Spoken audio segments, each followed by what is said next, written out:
To understand what the Prophet is dealing with in Medina, we have to go back a couple of years back to Mecca, to the very terms under which he came to Medina. All right? Now, in Medina, prior to the Prophet's coming there was a big war that actually facilitated the Prophet's coming to Medina. This was the so-called War of Bu'ath. The War of Bu'ath. Can you say that word? The War of Bu'ath was a very devastating war. It was a war in Medina, all right, that involved all of the clans, all right?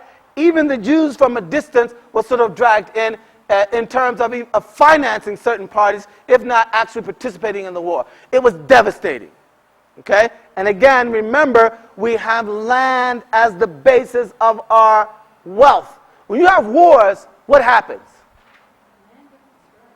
Land gets destroyed, all right? And if I really want to give it to you, I just come and start whacking down date trees, right?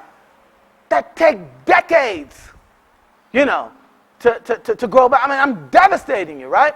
This was a devastating war in Medina.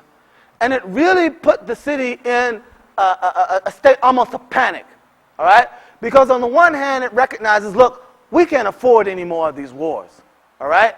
All right? We really need some kind of centralized something, okay, that's going to be able to stave off this scourge in the future, all right?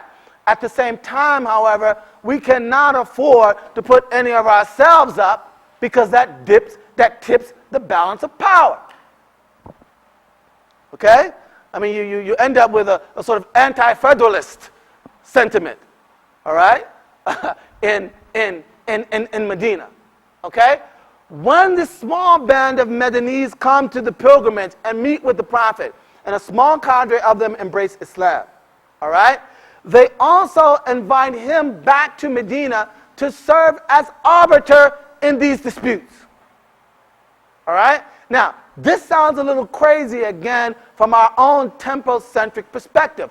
Why would we invite somebody from France or Afghanistan to be president of the United States?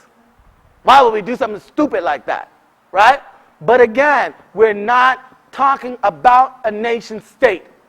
By coming in and serving as arbiter, he does not gain, complete control over the police, over the FBI, over the army, over the CIA. That's not how it's working here, all right? The Prophet is being invited in primarily as a figurehead. And his great advantage is that he has no power.